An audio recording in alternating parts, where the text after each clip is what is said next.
Kaya ngayon, ang layunin ko sa mensaheng ito ay iparating lamang sa inyo ang kahalagahan ng Biblia, kaya naman kailangan natin itong pag-aralan.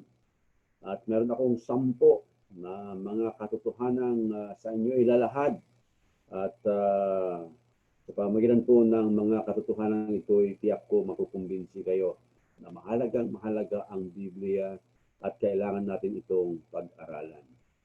Unang-una, ang Biblia ay ang salita ng Diyos. Meron tayong kinikilalang Diyos, ang makapangyarihan sa lahat. Ang Diyos na walang simula, walang katapusan, sa makatuwid ay eternal, walang hanggan. At siya ay ating pinapaniwalaan. Tayong mga mananampalataya, walang question. Katulad ng mga tao ng Diyos noong unang panahon, ang Bible ang naisulat para sa kanila. Ang Bible actually hindi na siya nagpatunay na mayroong Diyos. Ang mga kausap niya ay naniniwala sa Diyos. At tayo ay nagdarasal sa Kanya dahil tayo naniniwala sa Kanyang kapangyarihan. Humihingi tayo ng ating mga pangangailangan sa Kanya at ang ating mga suliranin ay nilalapit sa Kanya at napakatindi na lamang ang ating paggalang sa Kanya. Kaya nga, katulad ng nasusulat sa Ten Commandments, hindi natin ginagamit ang Kanyang pangalan ng walang kabuluhan. Ito na ang hulugan ng ating matinding paggalang sa Kanya. Ngayon, dahil na siya ang ating kinikilalang Diyos, ay nararapat naman na malaman natin, maunawaan natin, mabasa man lamang natin ang Kanyang salita. Alam niyo, kapag ang ating presidente ay mayroong mga press releases, siya ay magsasalita, haharap sa media, at magbibigay ng mga pananalita. Ako sa aking side ay gusto kong marinig, malaman ano yung sinabi niya. Sapagat siya nga ang namumuno ng ating bansa, mahalaga ang kanyang mga sasabihin. Okay, mayroong mga mabubuti, tayong narinig, mayroon namang hindi gaanong kabutihan, lalo na pag napasarap na siya ng pag-uusasalita at lumalabas na sa kanyang bibig yung mga hindi kaaya-aya. No? Pero pinapakinggan natin siya at nalalaman, gusto natin malaman ano ang kanyang mga sinasabi. Ang presidente ng Amerika, kaunti lang ang interest ko na marinig. No? Minsan-minsan sumusulpot sa aking monitor, live, sabi doon, President Trump, live. Hindi ko binubuksan. Hindi gaano mahalaga sa atin. Trakay ko, walang ganong kinalaman sa akin bilang Pilipino, no? Ang mga sinasabi niya doon, ang mga suliranin nila doon.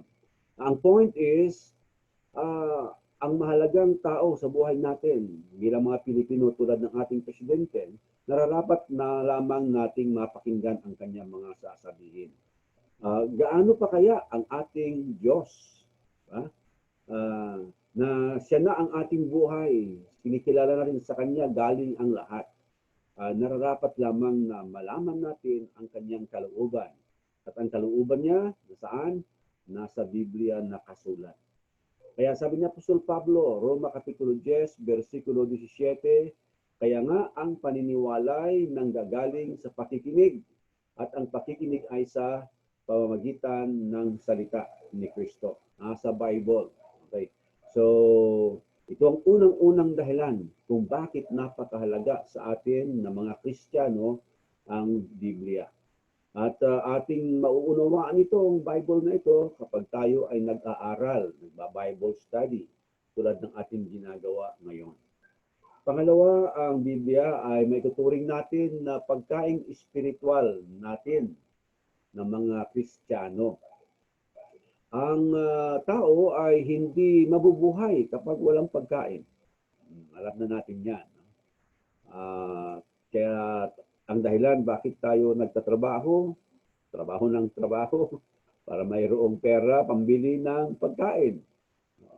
At ito yung unang-una na kailangan natin upang tayo mabuhay. Pangalawa na lamang yung iba. Food, clothing, and shelter, ang basic na kailangan ng tao noon, hanggang nagbago yan, nagkaroon pa ng food, clothing, shelter, and education. Yan, no? nadagdagan ng education na. And then sabi ko nga, itong panahon na ito, food, clothing, shelter, and gadgets na. Okay? So dahilan, bakit trabaho ng trabaho ang tao? Pagkain ng kailangan. Sa hindi pagkain ng isang tao ay ikasasama niya. Una, isasakit, ang kanyang ulo, buong katawan, manghihina. At sa ating spiritual na kalagayan, sapagkat tayo naman ay hindi lamang physical na nilalang, mayroon tayong panloob na pagkatao. Sabi ng Panginoong Jesus, datapwat, siya ay sumagot at sinabi, nasusulat, hindi sa tinapay lamang mabubuhay ang tao, kundi sa bawat salitang lumalabas sa bibig ng Diyos. Batid ng Panginoong Jesus, meron tayong pangailangang spiritual. Yung tinapay, yung bigas o kanin kapag naluto na, no? Hindi sapat sa atin upang tayo ay mabuhay. Yun ay pagkain lamang ng ating katawan. Paano naman yung ating panloob na pagkatao? Meron tayong kaluluwa, meron tayong espiritu na nangangailangan din naman sa makatuwid ng spiritual na pagkain. Unang Tesalonica Kapitulo 5, versikulo 23, ay binanggit ni Apostol Pablo yung tatlong bahagi ng isang tao. Sabi niya, at pakabanalin kayong lubos ng Diyos din ng kapayapaan at ang inyong espiritu at kaluluwa at katawan ay ingatang buo na walang kapintasan sa pagparito ng ating Panginoong Hesukristo.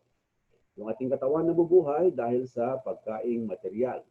Sabi ng Panginoong Jesus, hindi tayo nabubuhay sa tinapay lamang. No? Binanggit niya yung tinapay sapagkat noong panahon ng mga Hudyo, ayun ang pinaka-staple food nila, no? Pinaka-kanin nila, yung tinapay.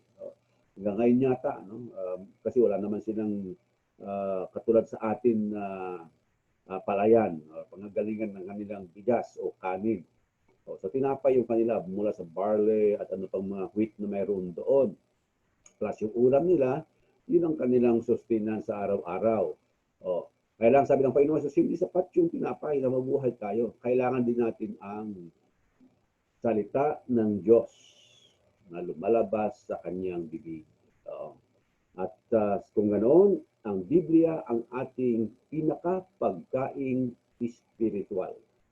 Unang Pedro 2:3, sapagkat ang Biblia, ang salita ng Diyos, ang ating pinakapagkaing espiritual, sabi ngayon ni Apostol Pedro, nasain ninyo, gustuhin ninyo ang gatas na walang daya na ukol sa espiritu.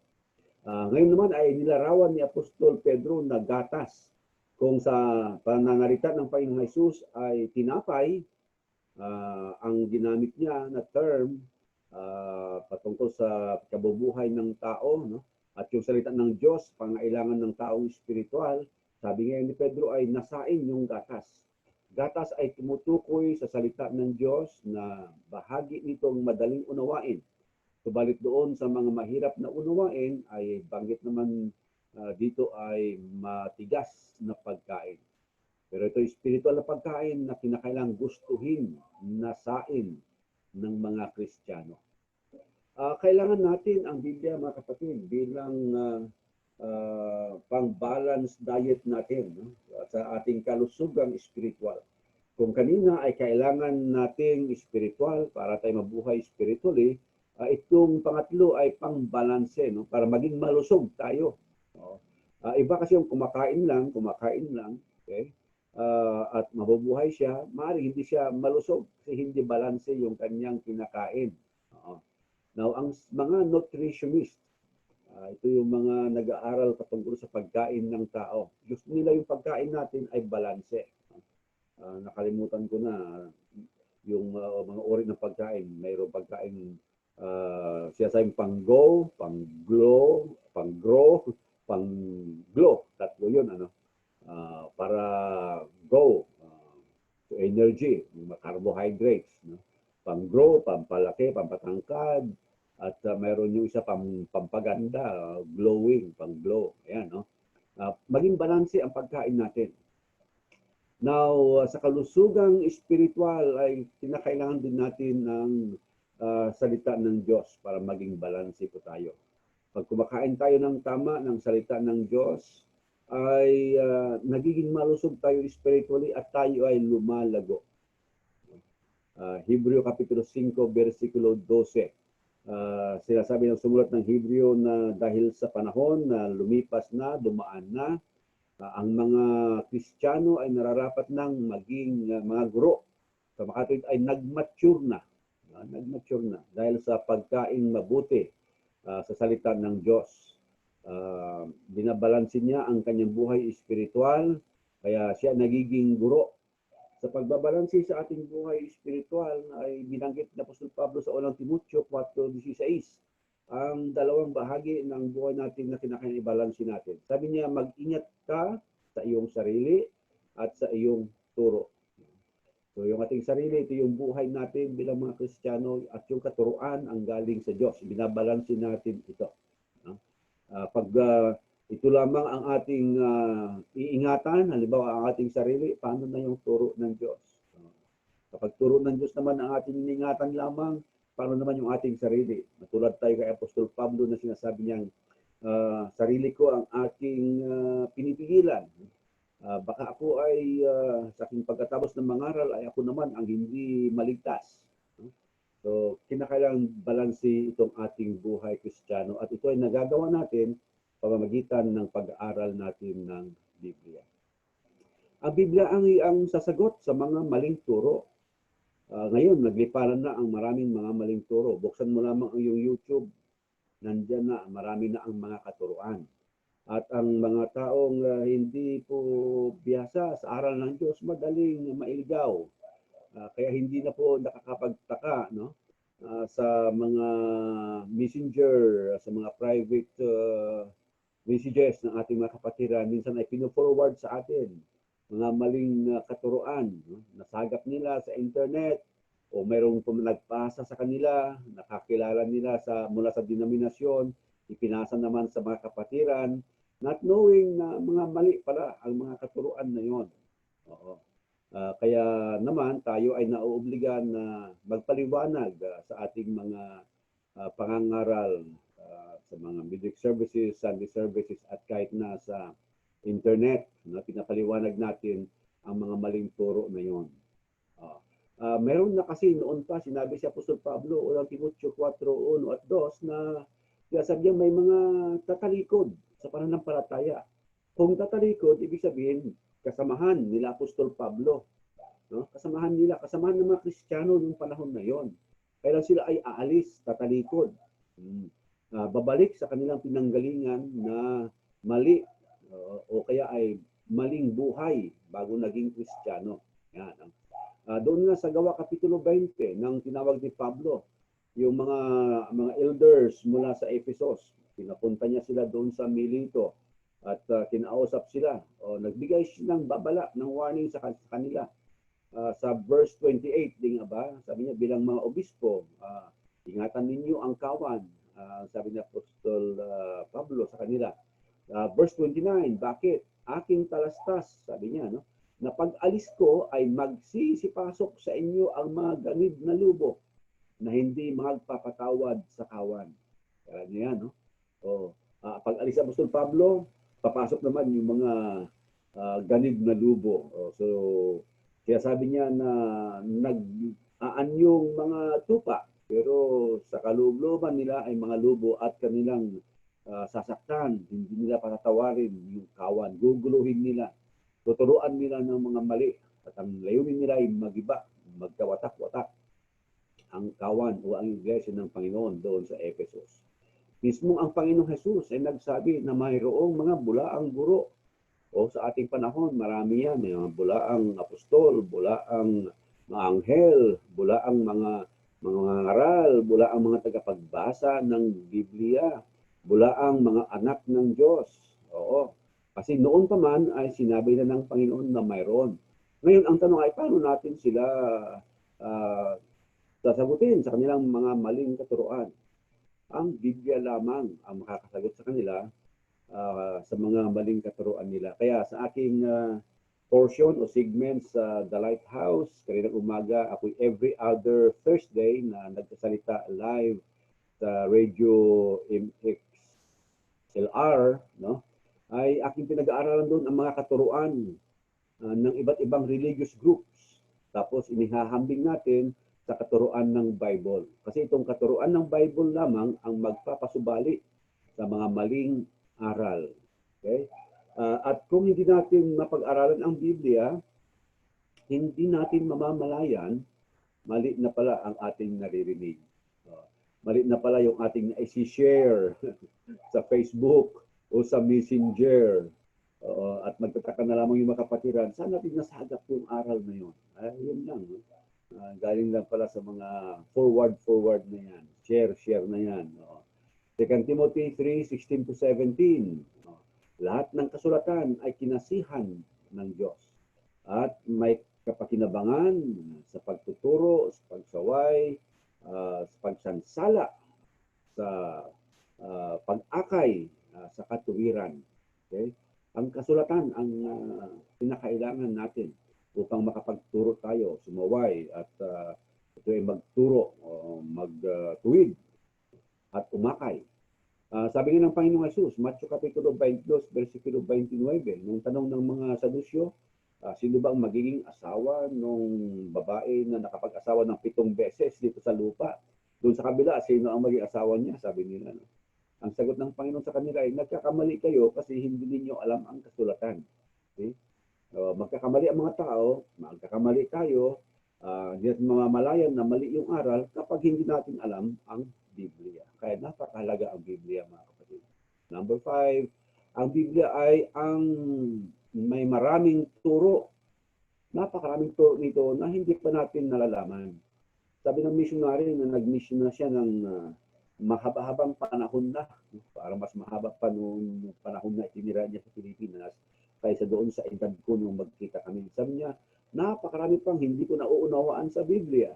Considering na ang misyonaryo na ito, nag-aral muna siya sa mga Bible colleges, Christian colleges sa Amerika, at nag-serve siya sa kanilang kongregasyon bago pumunta rito sa Pilipinas. So maraming taon na siyang nangangaral. Pero sila sabi pa rin, marami pa akong hindi alam. Ang tao generally ay uhaw sa karunungan. Di ba? Magsisimula tayo sa kinder. Meron pang prep pala. No? Tapos ng kinder, mag-elementary, magka-high school, magko-kolehiyo. At yung mga may oportunidad ay magmamasteral. Yung iba ay magmamasteral ng 2, 3 field. Then mag-doctorate. At yung iba ay hindi lamang isa ang kanilang doctorate. No? Dadalawahin pa nila yan at tatatluhin pa nila. Ganun kauhaw ang tao sa karunungan. At sa loob ng kanyang buhay, 70 years, 80 years, kapos pa rin, kaunti pa rin lang ang kanyang nalalaman. Diba? Sa dami-dami ng mga informasyon sa mundo ito, no, ay kaunti lang naman ang nasasagap ng tao. Ang Biblia pa kaya, no? Na ang Bible, ayon sa 2 Pedro 1:3, ay naririto ang lahat ng mga bagay na nauukol sa kabuhayan at sa kabanalan. Sabi ni Apostol Pedro, ipinagkaloob na sa atin ng kanyang banal na kapangyarihan ang lahat ng mga bagay na naukol sa kabuhayan at sa kabanalan. Basta naukol sa kabuhayan at kabanalan, narito na sa Bible na ito. Ang tanong natin ilan sa mga ito ang alam natin? Ilan, no? Sa bagay, hindi naman sinabi na kailangan malaman natin ang lahat-lahat para tayo'y maligtas. Pero sinasabi lamang natin na napakarami pa ang nararapat nating pag-aralan sa Bible na ito. At yun ay nagsasabi lamang ng kahalagahan ng Bible sa ating buhay. Malay natin, yung pinakatanong-tanong sa isip natin, hindi natin masagot-sagot sa sarili natin. Ang kasagutan pala nasa Bible lamang. See? Kaya mahalaga yung Bible. At ang Bible ay ang mananatili pagkatapos mawala ang lahat-lahat. Isa sa mga dahilan kung bakit nga mga tao wala ng panahon para sa Biblia ay dahil sa pagiging abala natin. Diba? Abala sa pag-aaral sa mga estudyante, yung oras nila nauubos sa pag-aaral ng lesson nila. Tayo naman ay sa trabaho, ginugugol ang panahon natin. Sa mga mayroong profession, sa pag-opisina, sa mga kumpanyang malalaki, at kahit na sa ating pamilya, ginugugol natin ang ating mga oras. At walang natitira para sa Diyos para sa kanyang salita. Subalit, kapag iisipin natin, lahat ng mga kinaabalahan ng tao, pag-aaral, trabaho, profesyon, pamilya, pansamantala lamang ang mga ito. Oo. At wala dito sa mga bagay-bagay na ito ang tunay na kaligayahan. Kasi napatunayan na ito ni Haring Solomon doon sa lumang tipan. No? Si Haring Solomon na considered to be the wisest king, pinakamarunong na hari, pinakamayaman pa. Ang sabi niya sa kanyang aklat na Ecclesiastes, hinanap niya ang kaligayahan ng pamamagitan ng kayamanan, sa karunungan, sa piling ng mga kababaihan, sa mga kalayawan, sa alak. Nagtanim siya ng kanyang sariling vineyard at sa marami pang bagay. Pero sa kanyang sulat na Ecclesiastes, ang sinasabi niya ay ang lahat ng ito ay walang kabuluhan. Vanity of all vanities. Sabi niya, no? Walang kabuluhan ng walang kabuluhan ang lahat-lahat ng ito. And then, dineklara niya, dineclare niya, no? Ang tungkulin ng tao ay ang matakot sa Diyos at sumunod sa Diyos. Ecclesiastes 12:13. Ang mga napag-aralan kasi ng tao, hanggang sa hukay lang naman. Ang mga naipon na mga kayamanan, hanggang sa hukay lang naman. Pero mayroong mananatili pagkatapos ng lahat-lahat ng ito. Ang mananatili ay ang salita ng Diyos. Basahin natin sa unang Pedro, Kapitulo 1, versikulo 23. Ang ganda pagkakasabi. Yamang pinanganak kayong muli, hindi sa binhin nasisira, kundi sa walang kasiraan sa pamagitan ng salita ng Diyos na nabubuhay at namamalagi.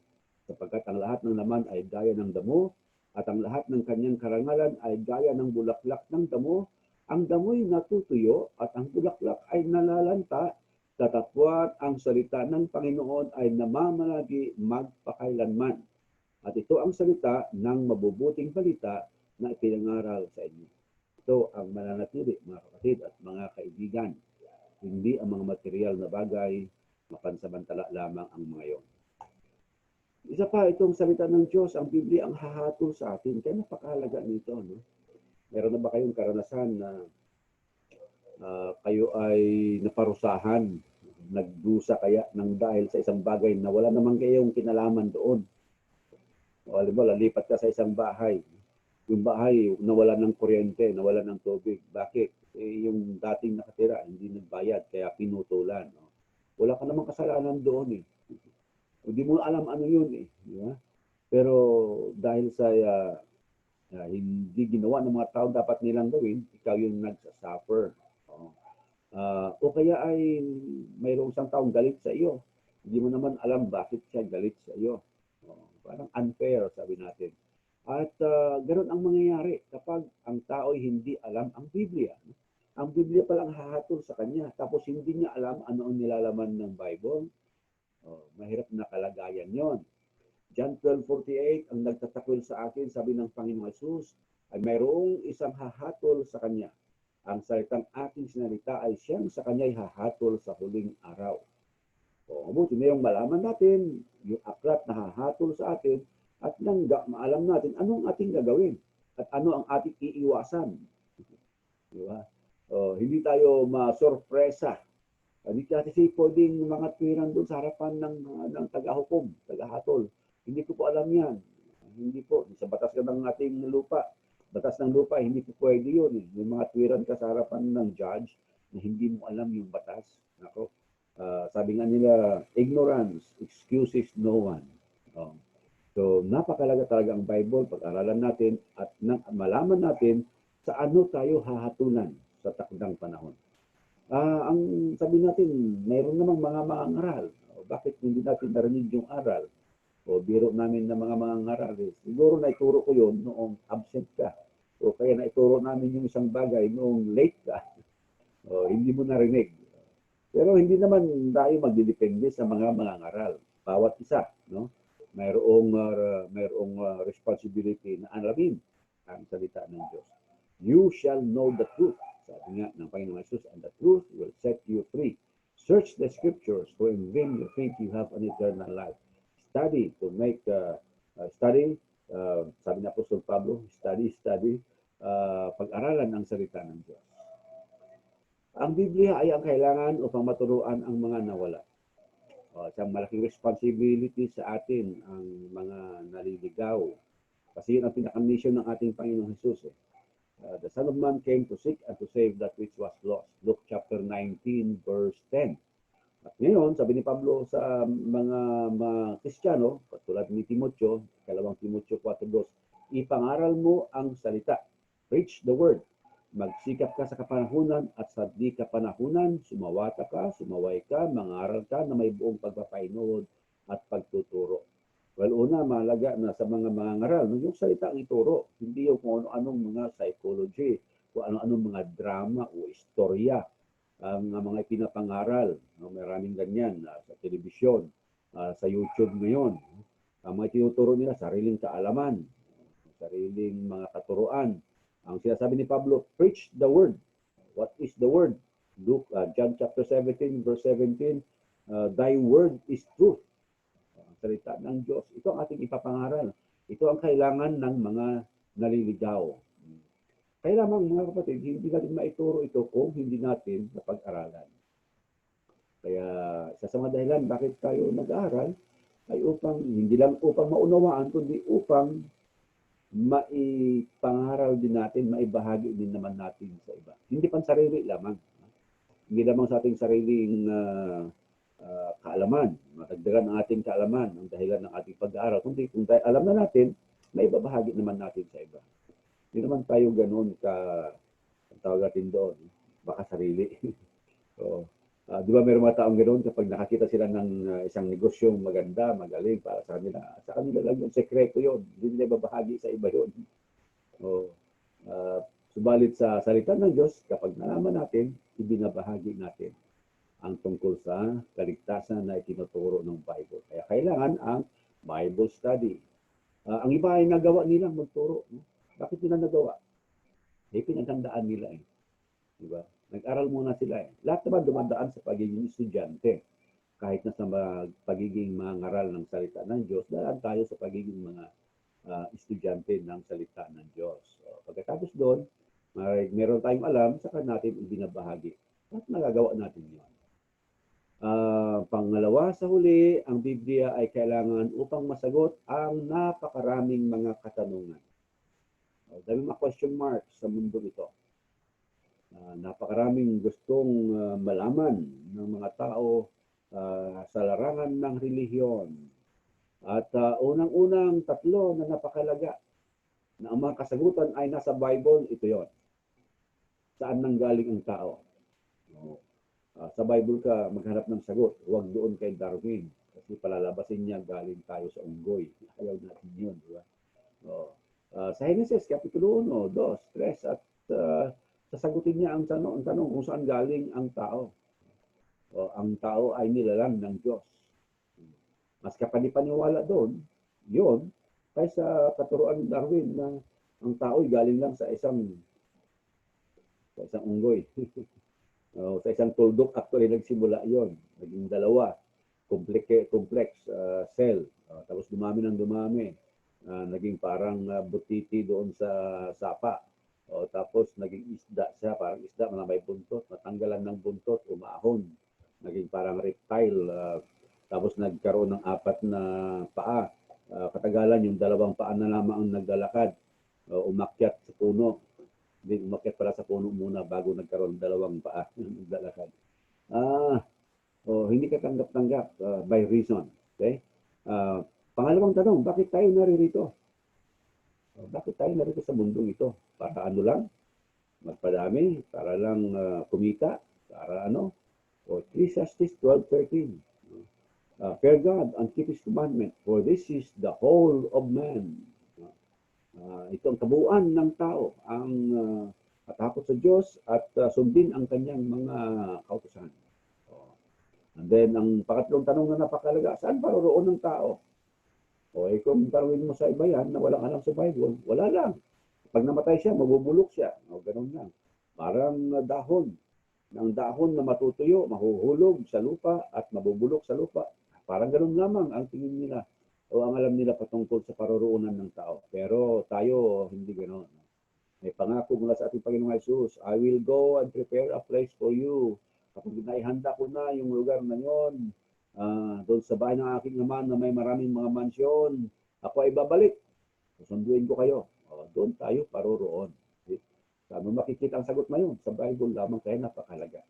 At yung napakalagang tanong, ano ang dapat gawin ng tao upang maligtas? Ang Bible lamang ang sasagot noon. Gawa 2:37, nagtanong sila. No? Pagkatapos na sabihin ni Pedro sa kanila na kayo ang nagpapako kay Kristo doon sa cross. Ang mga tao na nasaktan ng kanilang mga puso at sila ay nagtanong, ano ang kinakailangan namin gawin? Anong aming gagawin? Kaya sumagot si Pedro sa kanila, magsisi at magbabautismo ang bawat isa sa inyo sa pangalan ni Kristo sa ikapagpapatawad ng inyong mga kasalanan at tatanggapin ninyo ang kaloob ng Espiritu Santo. Yun ang sagot sa napakalagang tanong. Naulit ang pagtatanong sa Gawa Kapitulo 16, versikulo 30, nung ang bantay ng bilangguan ay mapagsinon niya na ang mga bilanggo pala niya, si Pablo at saka si Silas, ay mga tao ng Diyos. Nakabilanggo na sila, nakaipit pa yung mga paan nila. Aawitan sila doon sa loob ng bilangguan. Maya-maya ay lumindol. Nabuksan ang mga pintuan ng bilangguan at tulog yung bantay. Nung magising siya ay sa pagkakagulat niya, no? Kinuha niya ang espada niya at magsasaksak na sa kanyang sarili. Sabi ni Pablo, huwag mong saktan na yung sarili. Nandito lang kami. Napagtanto niya, mga tao ng Diyos ang mga ito. Kaya tanong niya, ano ang kinakailangan kong gawin upang maligtas? Di sinagot siya ni Pablo, manampalataya ka sa Panginoong Jesus. Sandali liwanagin natin. Hindi naman niya sinabing, manampalataya ka lamang. Sa isip mo lamang, maniwala ka na tungkol sa Panginoong Jesus, ligtas ka na. Hindi. Manampalataya ka sa Panginoong Jesus. Ang salita manampalataya is equivalent to maging masunurin ka sa Panginoong Jesus. John 3:16, tapos lundag ka, punta ka sa verse 36, yun ang ibig niyang sabihin, maging masunurin. May mga karanasan ba tayo na hindi na sasagot? Hindi naman po masama yung tayo sumagot ng hindi ko alam. Kung totoo namang di rin alam. Kung ang napakalaga naman ang tanong sa atin tungkol sa kaligtasan ng tao, tapos mahihirapan tayong sumagot sa tao na nagtatanong ano ang dapat niyang gawin upang siya maligtas, baka sasagutin natin yun. Palanagutan natin yun. Wag naman palaging ang sagot na lamang natin ay hindi ko alam. Alamin naman natin ang mga pwedeng isagot sa tanong ng mga tao, lalo na yung mga mahalagang tanong. And lastly, ang Biblia ay napakalaga sapagkat ito ang nagbibigay sa atin ng kalakasang espiritual. Mga panahon ito ay isa sa mga concern ko. Ay baka meron tayong mga kapatiran na pinaghihinaan. Balik na naman tayo sa ECQ. Paano na ang buhay natin? Sisimula lamang ng pagtatrabaho, bumabalik-balik na sa trabaho yung iba. Pagkakakitaan upang mayroong pambili ng pagkain. Mga nasa factories, mga nasa construction, yung nagtatrabaho na yun lang inaasahan para mabuhay. Tapos ito na naman, 2 weeks. Hindi na naman tayo makalabas ng basta-basta. Ang taong may mahina o kahinaang emotional, madali itong mapalakas kung nagbabasa ng Bible. Isaalang-alang ang Bible. Sa mga panahon na wala, ang Biblia ang nagpapalakas sa tao. Isipin natin ang sinabi ni Haring David sa mga awit, Kapitulo 19, 103 hanggang 105, patungkol sa salita ng Diyos. Sabi niya, pagkatamis na yung mga salita sa aking lasa. Oo, matamis kaysa pulot sa aking bibig.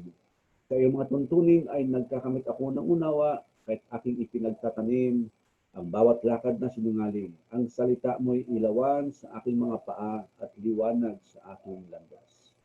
At kapag nagdidilim na ang paningin natin, itong pandemya na ito, nagdidilim na yung ating paningin na kinukulang na kinakapos tayo. Pero sa pagbabasa natin ng Bible, lumiliwanag naman. Nagsisilbing ilawan sa ating paa, liwanag sa ating landas. Meron pa rin tayong tamang direksyon at alam pa rin natin ano ang dapat pahalagahan. Okay, so in conclusion, 10 lahat ang aking inihayag sa inyo na kahalagahan ng Biblia para po sa akin. Ang number 10, no, para sa mga Hudyo o sa numerology is a complete number. Kompleto ito. Kompleto ang kahalagahan ng Biblia sa atin. Nais natin iparating. Kaya nararapat lamang pag-aralan natin ito. At kung hindi mo maunawaan agad, sabi ng isang teacher ay mag-aral lang. Hindi mo pa naintindihan, mag-aral ulit. Hindi mo pa rin naintindihan, mag-aral ulit. Ito po ang ating pag-aaral ngayong gabi mga kapatid. Magandang gabi sa ating lahat at pagpalain nawa tayo ng Panginoong Diyos.